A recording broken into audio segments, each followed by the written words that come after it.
My body is fly, my body is beautiful, my body is bold, my body is mine.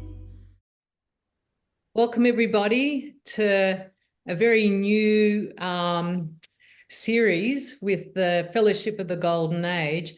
And this series is about healing. And so I'm going to be meeting up with different people and talking about healing journeys. And so anyway, this is like the Mark I test case. And here I have Claire on coming to us from Florida. So hi, Claire, how you going?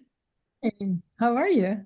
Yeah, really good, really good. And excited to be stepping into something new with you. Like, so thank you for being the hamster or guinea pig. Well, thank you for inviting me and thank you for being here. I'm very honored and excited to do this. Yeah, yeah. Well, yeah. So anyway, the reason why I approached Claire about this was because I saw on Facebook she had um advertised a bit about her, your own journey with cancer and everything. And I just sort of thought, oh, now there's a story, like that's something interesting to pursue. So yeah, that's where this is all birthed, the whole idea. So all right, so what we'll do is we'll just sort of get underway. So for now, just share, sketch out a bit about, your background and everything. Share with us who you are, where you've come from, and a little bit about your journey. Okay. All right. So yeah, I moved to Florida a couple of years ago. I grew up in Holland. I'm Dutch. In the 80s, we became part of the teachings of Saint Germain and in the Church Universal and Triumphant and the Summit Lighthouse. And we followed that for a long time. I met my husband in the teachings after a conference in Montana in the heart of the inner retreat. And we have been, that was like almost 30 years ago, and we have been together like real close. And my parents, I grew up in a very sort of seeking family. My parents were spiritual. We were all spiritual people. And my dad was the one who got us into the teachings, and we all followed, and we were all like, talking about these things a lot and traveling to Montana up and down in the summers. And then in 94, I met Steve for real. I mean, we went to the conferences together, but we didn't know each other until 94. And then we met and then we got married and we moved to Chicago. We lived in Chicago for a little while, first in a teaching center, but then in our own house. We started a family. And fast forward, what, 20 years? Yeah, so we lived in Illinois for a long time, raised a family there, two boys, and still doing all our spiritual work. We found Kim and the teachings along the way, and yeah, so we've been doing it for a long time. And then in 2021, we moved to Florida from Illinois because we wanted a new thing. The kids were grown up, we wanted a new thing, and so yeah, we packed up our whole house. We put everything in the storage, and we just got here, and we got a nice new house. We built a house, and then we were in the house for a month, and then I got a diagnosis that I had breast cancer. Yeah. So that was like.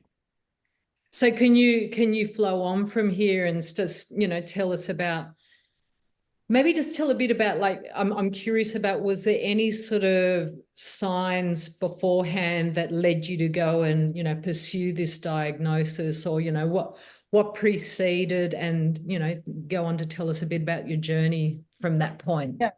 Yeah. So I felt a lump in my breasts for probably, I don't know, maybe a year or like quite a while. But I am not a person that runs to the doctor. I don't really like doctors that much, to be honest with you. And in my family, we didn't really do the doctor thing much. We did homeopathy and herbs and stuff like that, and we never really were close to any doctors. So I had a natural kind of what do you call that? Reluctance to go see a doctor. Plus, I had in the past an experience with a mammogram and a biopsy and stuff. That was a very negative experience. So Oh, yeah, that was another reason why I thought, I just didn't really want to do this. You know what And I then, think with mammograms, I reckon they were designed by a man. Like, when you have that thing squashing your breast down, like it's horrible. horrible. Who wants to do that? Yeah.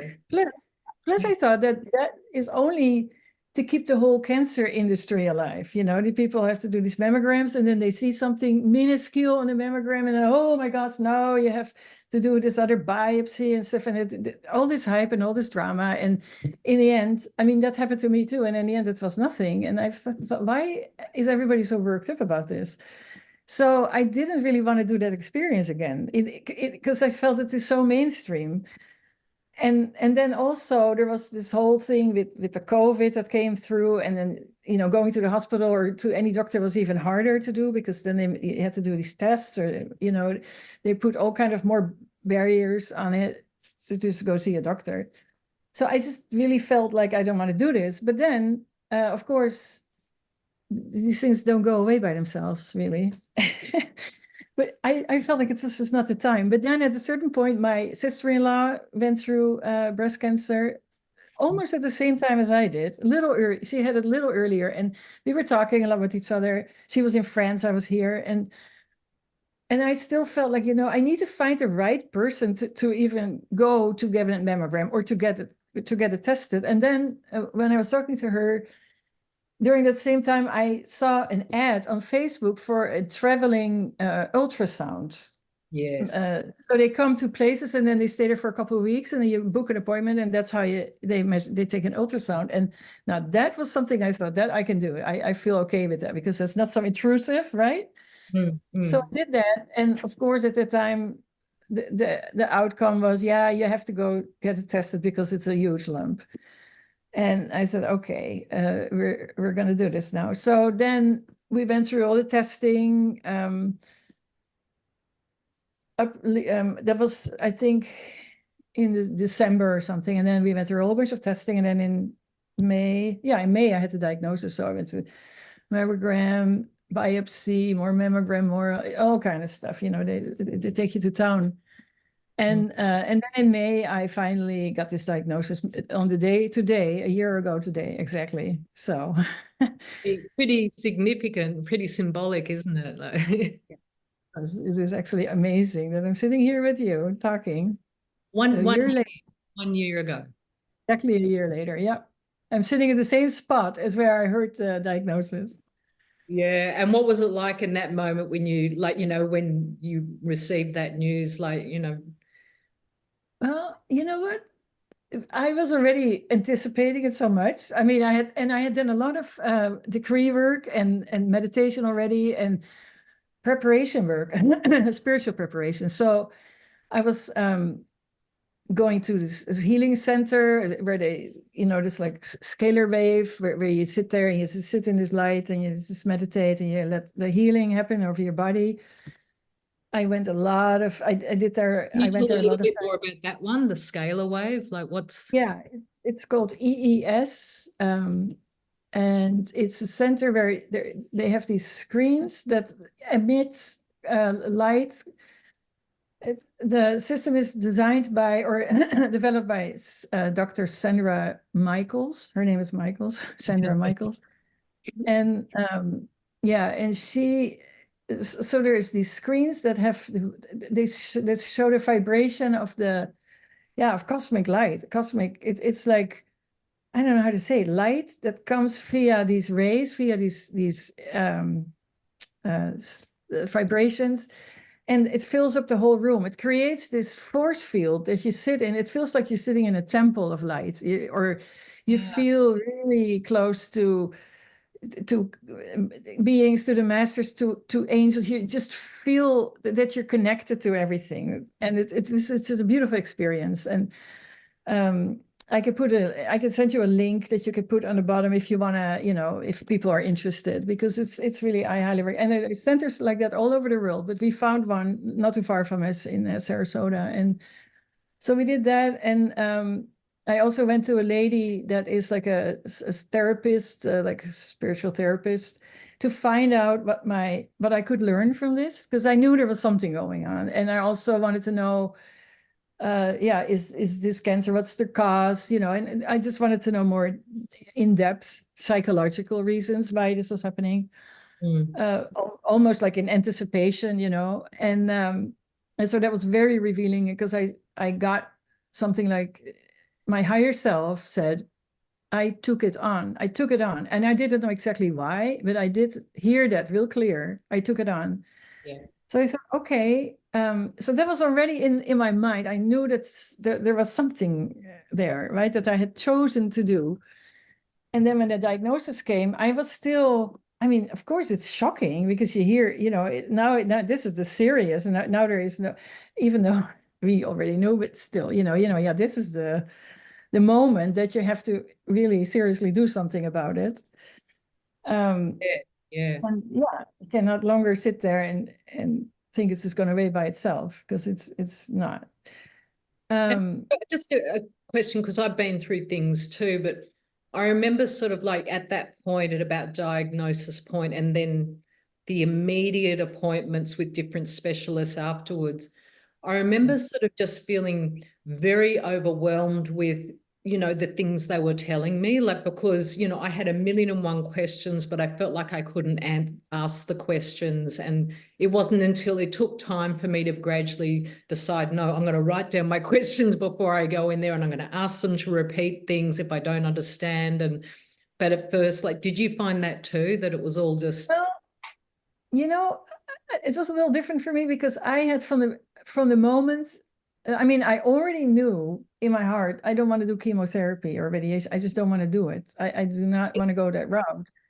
So, but I still felt like, we have to go to the doctor. We have to just, check out all our options. We cannot just, so we did go to all the doctors. I did go to, the first doctor was a regular oncologist that was kind of a little disconnected man. He didn't even examine me. He was just like reading on his computer and telling me, oh yeah, you have a triple negative breast cancer, stage 3. And this is what we're going to do about it. We're going to do chemotherapy, radiation, surgery. Okay, basically take it or leave it. And at that time, since I wasn't really interested in chemotherapy anyway, I was just listening to him, but it wasn't like, oh my God, tell me everything that there is to know about it. I was kind of, sitting there and watching. And then Steve, my husband, dared to ask him a question. He said, would you be okay with us integrating alternative and regular therapy together? And he said, no, alternative therapy doesn't work.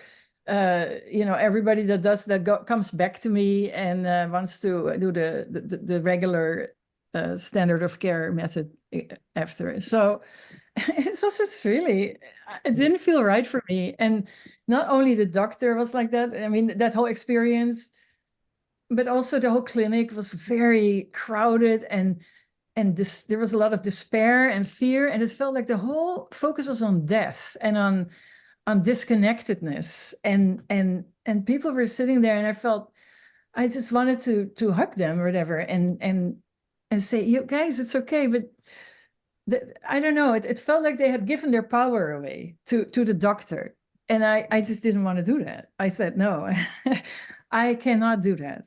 It's just not me.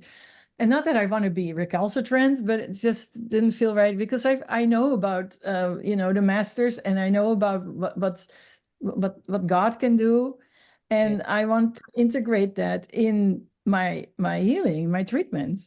If I would just choose for the chemotherapy straight on, I would feel like I'm not honoring myself, my inner self. Mhm. So yeah, What so did you take? Like, well then we had, because that wasn't really our end station. So we went to another cancer therapy place that was alternative cancer therapy, and they had a lot of good ideas. They had good. They did customized chemo based on your blood work. So they made it. Yeah. So your responses was what your strongest responses to things that they put in that blood is what they would put in the chemo. So it's not just like a big cannon shot to everything, but just they only would focus on the certain things. But and then I had a couple of other therapies that sounded good, but it was very expensive, and it was a little culty, because the guy who had invented it or had started this whole program, they had videotapes of him in the waiting room where the doctor was telling all his methods and stuff, and we felt like, oh, okay. And it was also when we came in the place, when we came in the office, they told us right away, yeah, do you have root canals? Okay, if you have root canals, you'd better go to the corner dentist down the street to pull all your root canals out, because they can cause cancer. And maybe it's true. I mean, I'm not saying it's not true. They said, yeah, go watch this video about it, and which we did later. But it was like, okay, I come here because I don't want chemotherapy, because I don't want my hair to fall out. And now I'm here and you're telling me to pull all my teeth out. It was another thing that I was not really ready, prepared for to do. So, and plus it was extremely expensive. And so we still felt, no, this cannot be it. We have to walk away from this. And that was a real intuitive moment. As everything, I feel this whole journey that I went through was all based on feeling inside how it felt, and how it resonated with our higher self and our divine plan, and it just still didn't feel right. So then we went to the next doctor, and this one we got from this lady that I went to for the therapy, the therapy I told you about before, where I found out more psychological things. Her name was Angela, and she recommended the doctor to me because I already kind of knew the cancer thing was coming. So I asked her, do you have an alternative doctor? And she said, yeah, I have. And he appeared to be like the best doctor I've ever met. He was like this man.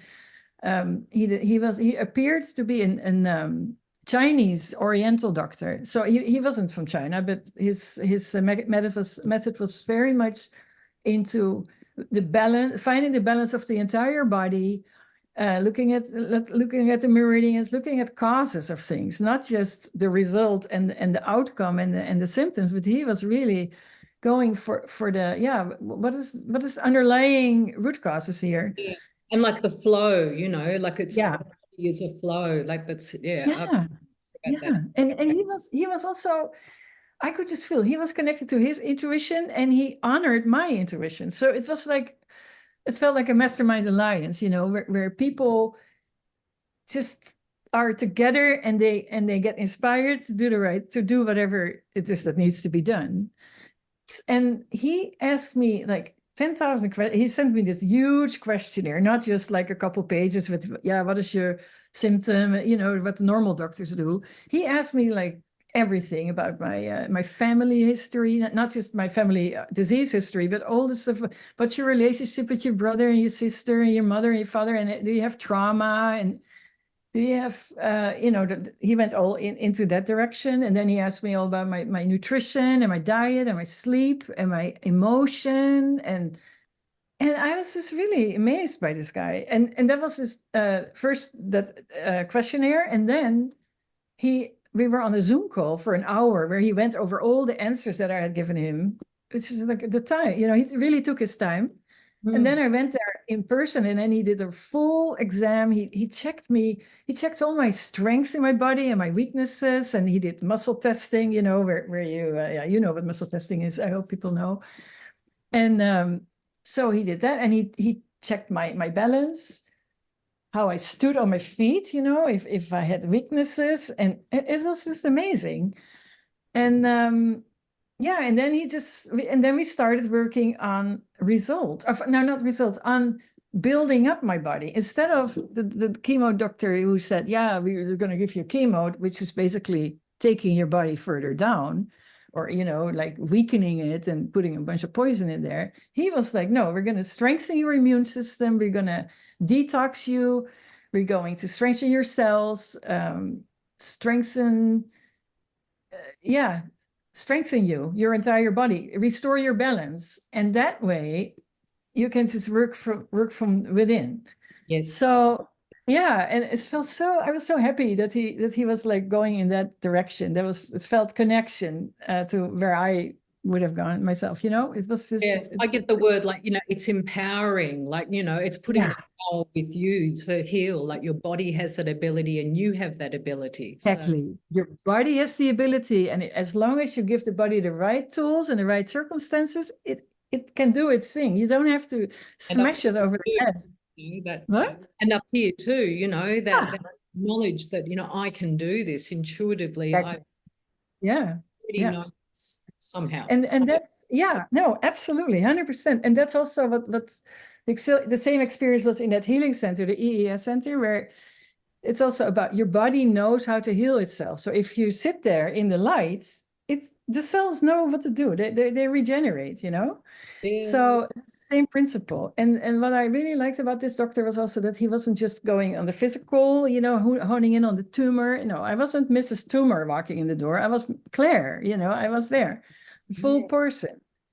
And then he asked me, like, how are you emotionally, how are you feeling, and how is your stress and all that. And he said to me, well, instead of trying to figure out, try to work on learning to surrender everything that you cannot control and only work on the things that you can control, which is your health, your nutrition, your sleep. A lot of stuff you cannot control. You don't know when you're going to die. So why not just make your life the best it can be in the time that you have, that we don't know how much that is. And we don't let the doctor tell us how much that is, because they don't know either. It's between you and God that, So he said, yeah, let's make the best of it. And so that's also why the diet was very good, because it helped me to feel good. I got lots of energy and I lost weight because of it, in a good way. And it just really made me feel so much better. And he also said, yeah, why don't you just go do things that you love to do? Like go to the ocean, go enjoy yourself. So make sure you're in a positive vibration. And I thought, this is so awesome. I just love this. I love this guy. So yeah, so we went, and he also had a colleague and a medical doctor he was a medical doctor, but he also walked away from the traditional system. So he was there now in an alternative system, helping this guy out, helping this other doctor out. And he also was very much into, I don't know, he wanted to talk about philosophy, about Rudolf Steiner and Montessori and healing, spiritual healing things. And they were also very open-minded. And so when I said, okay, I have, so they gave us some medications to take, right? And homeopathic injections, mistletoe injections they gave me, and some other great things. And I can tell more about that. But then they asked, then I had known about CBD oil, because my mom had cancer and she used CBD oil, and it was really good for her. She didn't really have much to suffer at all, and it was gone in a couple of months.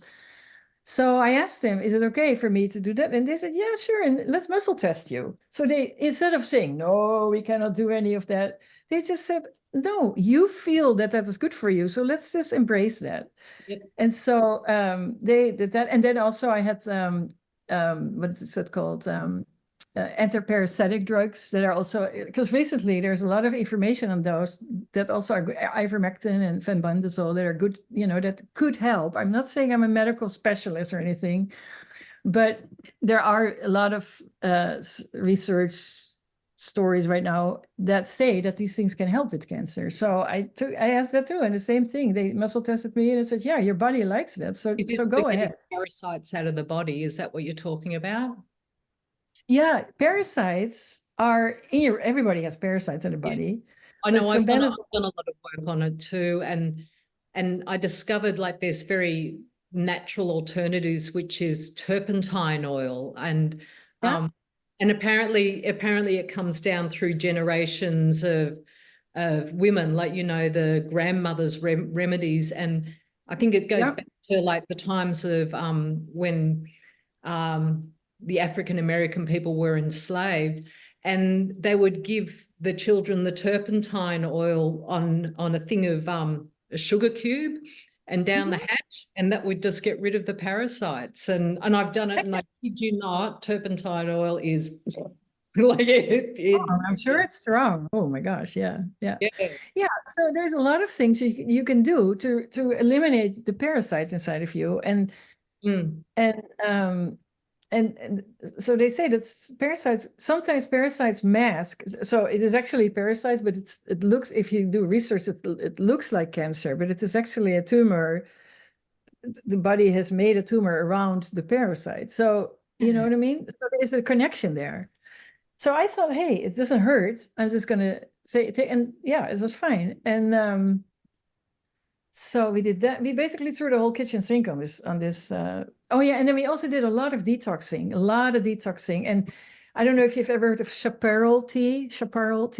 It comes from Arizona. It's from a bush. It's like also very ancient medicine. Probably the Indians used it, or the Native Americans. And so he gave me that, and I had to drink that every morning. And methylene blue, which is like another thing that helps with your cells, and it strengthens your cells, you know, to make your metabolism better, because they say that metabolism is a big thing in cancer, that the metabolization of the cells. So they did stuff to strengthen their mitochondria in, you know, and they had all kind of different ways to do that. So there was so many different modalities, and we were just all like, you know, working together, with put all the minds together. And it sounds really fun, actually. That's like, you know, it was exciting. Like you've got like cancer. It actually sounds like a really creative, co-creative experience. Exactly. And then the other thing was so cool, because we did a lot of meditation. You know, we did actually manifestation meditation, like with, you know, if you've probably heard of Joe Dispenza, which is like this super duper meditation guy. Yeah. So we started really serious with that, and we did it an hour every day for a while, and we also did our decrees. We've always, you know, done other invocations and stuff, but this was new for us, like really sitting down and spending so much time together. And again, Steve and I were doing it all together. So we felt a real connection, and there was so much, it was actually lovely and a great time. And a lot of people were also very supportive to me. You know, they sent me presents. Some people sent me presents, very sweet, and lots of love. I felt so much love and so much support and so much, like, from everywhere. The whole universe was supporting me. And so I thought, wow, man, this is amazing. I was always in this gratitude mode. So how could you not? So in the end, I feel that it was an enormous gift that I got, you know. And I mean, I'm not going to move forward, but I mean, you probably have some more questions about that. But yeah, it felt like the gift propelled me in to be more focused on why I am here, actually. And I needed a little bit of a hurdle, but in the end, it was amazing. Yeah. And so you actually you did have to have surgery as well, didn't you? Oh, yeah, I did. That is the thing. I did. So that first doctor said, yeah, we need a surgery, right? But he wanted to do chemo first and then surgery. And so we skipped the whole chemo part, and we did our own, replacement for that. But then in the end, look, we went 4 months, I think, from May till September. So yeah, what is it, 4 months or something? We did all that stuff, and also swim in the ocean like a couple days a week at least, for hours, to get all the salt, you know, let all the salt water, flow through me. And also it was a whole spiritual experience of being close to Mother Earth, Mother Mary, you know, just the whole thing was so lovely. And so then after 4 months, this tumor started to grow to the surface of my skin on the bottom, and it was kind of weird, but yeah, it was doing that, and I thought, okay, my body is telling me it wants to get rid of it, so it's working. But it was still an enormous, it was a big mass. It really was. It was about a baseball. So we had to, at that time, we all sat together, my friend doctors and Steve and I, and we said, yeah, it feels like it's time now to do the surgery. And so we had to find a surgeon, which was not the one that the first doctor recommended in that system, because she was pregnant and was about to deliver a baby at the time that I was supposed to have the surgery. So that path didn't go anywhere. And it was another sign of the universe, like, no, this is not the way for you to go. So we found another surgeon by asking this friend, the other doctor. He said, yeah, I know this guy I knew him 3 years ago. He wasn't really close to him anymore, but he said, this is his name. And so, yeah, we found this guy, and he was very nice and not, I mean, the mainstream, but not like, I'm going to push this through your throat or anything. And he was just very friendly and respectful. And in the end, he said, yeah, because we told him, we're not doing all this regular stuff, the chemo, but he said, yeah, I don't really like chemo either. He said, so he was as much as he could be on our side, right? Yeah. And then he had a plastic surgeon that he needed to, that worked together with him for the breast reconstruction afterwards. So we talked to her, and when she saw this thing going on, she said, oh my God, we have to get the surgery right away. So on Monday, we were in her office. On Friday, I was in the hospital getting the surgery. But I felt like it was on the right time. It was the right time. It was with the right people that we felt good, that we all felt a connection with. And it was just the right timing. And it was very interesting that Joe Dispenza, they have these groups, and they do healing meditations, right? For special people. And I had a friend who is very deep into Joe Dispenza. She goes to all those retreats and stuff. And she put me on this healing circle group. And it was the day before surgery. This was already planned a week ago, but the day before surgery, or the day after surgery, no, the day before probably, I was in this healing. I got all this healing energy coming to me. So I felt so good and so full of light, and it was beautiful. And then also our son, who lives in Illinois, really wanted to come to see me. We're very close. And he was booked. He already had scheduled to come on that same weekend as my surgery was going to be. And I said, oh, I'm so sorry. He comes here for fun. And now he has to sit here with me having surgery. That's not so fun. But he said, when I told him about it, he said, yeah, I was just praying that I wanted to be with your surgery, before him even knowing that I had it then. So he came anyway, and he was there with us. And my God, was that a wonderful support, extra support. And so it was, all in all, I felt like the angels are with us, the masters. Everybody is supporting me here, all of us, not just me. But so I just felt really positive, and I felt strong going in the surgery, not totally hollowed out by the chemo, but I felt my body was stronger than it was before. And yeah. Okay. So. And so at this point, like, are you considered cancer-free or in remission, or what's the official? They did the surgery. They took everything out. They even took a couple lymph nodes and checked the lymph nodes for if there was nothing in there. Praise the Lord. And and they did a biopsy of the skin tissue or whatever. So yeah, they took it all out. They said it was kind of like on the bone, but it was a millimeter from the bone or something. Well, that's fine with me, as long as it's not. We're just in time, really. And then I did another image later in February, where where they did a blood test and a scan, and it was all good. Everything was positive. Now, interesting, before I did that scan with the doctor in February, I reconnected to the lady that I had this psychological, she's called it's QHHT. It's like the QHHT, whatever. And I asked her, we're just reconnecting. And so intuitively, she asked me, do you think you're healed of the cancer? And I said, yeah, I feel it. I can feel it, that I don't have cancer anymore. And she said, yes, I feel that too. I could see, she's very intuitive. So she just saw that. Yeah. And then I did the scan, and the scan confirmed it. So I already felt that way. Yeah. And the other cool thing was that in this December, before I had the scan, my mom and sister from Holland came visit us, and they also had it planned like in June or something. So they didn't know. So that was another thing where the timing was just perfect. You know, they came and I was ready and I was walking around and just, yeah, done with it. Wow. Wow. Well, congratulations. Like that's Yeah.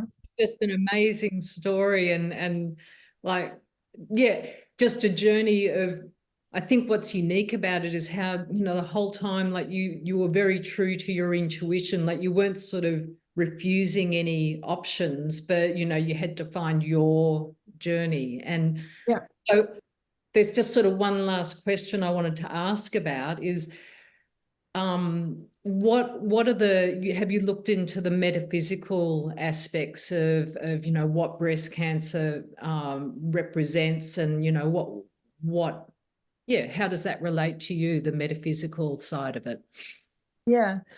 Well, I think that for me, any kind of imbalance in your body, and of course, cancer is a big one, comes from if you're not connecting to some part of your divine plan. At least I feel that's what it was for me. That I was in a lot of stress, work stress, and I had other stressful. My move was right before, which was wonderful, but still, it was a big move.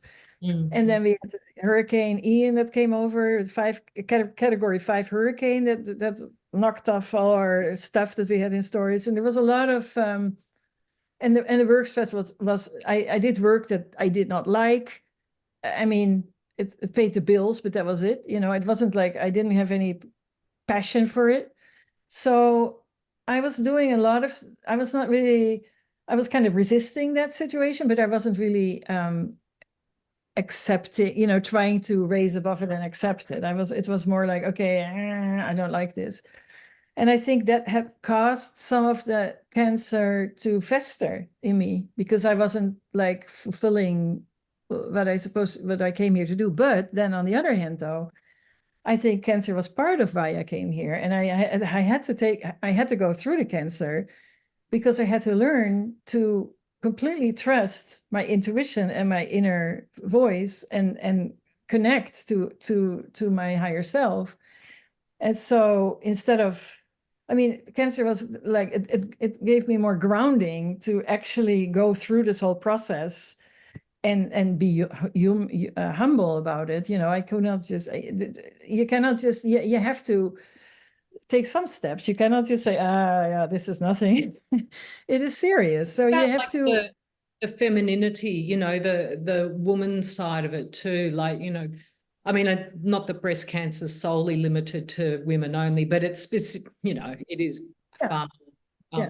specific thing. So, what about for you? Like, do you see connections there with accepting yourself as a woman, your womanhood, or any repression? And also then, afterwards, like dealing with the radical changes from mastectomy as Yeah, well. yeah. Well, there was definitely something that I had to learn to, I have never been a real vain person, but this is next level. You cannot be vain because you're walking around with one side of you that's not longer the woman, right? There is like there's a missing part there.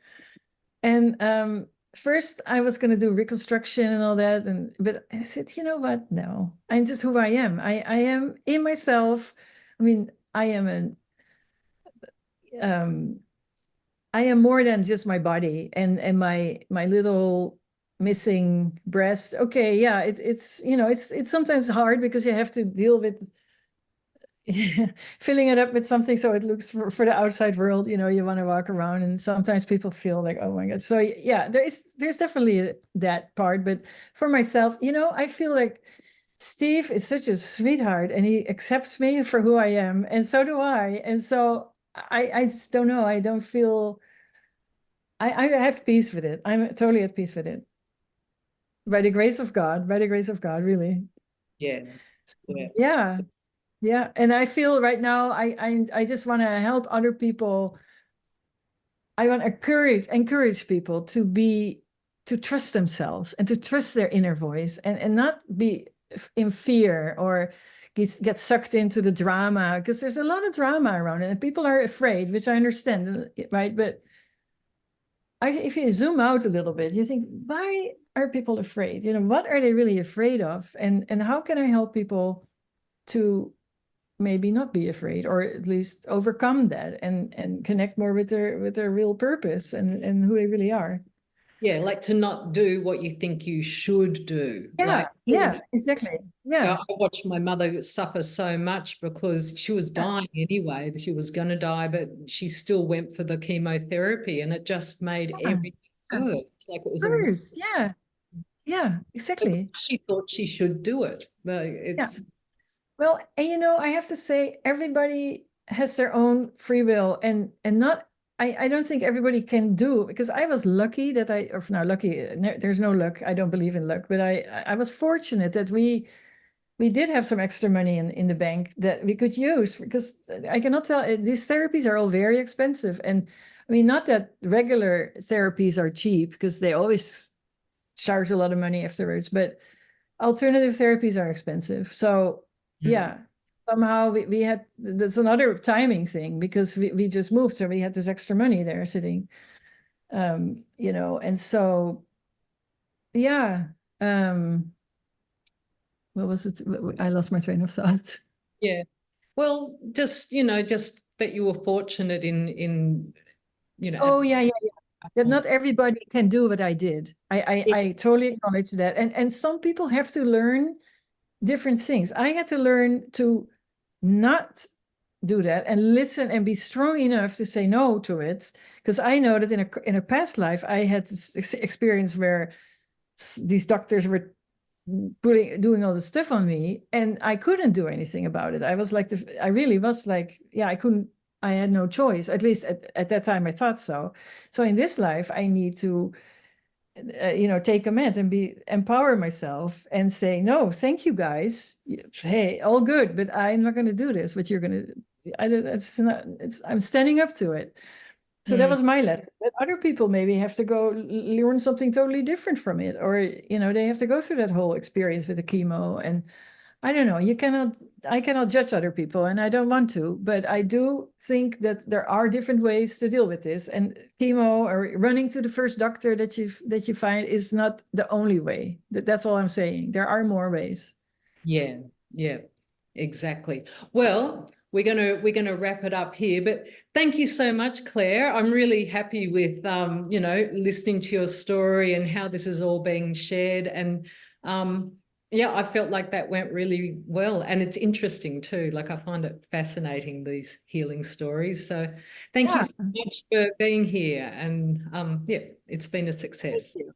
I have one more thing I want to say, that I'm actually writing a book. I'm writing a book right now. Yep.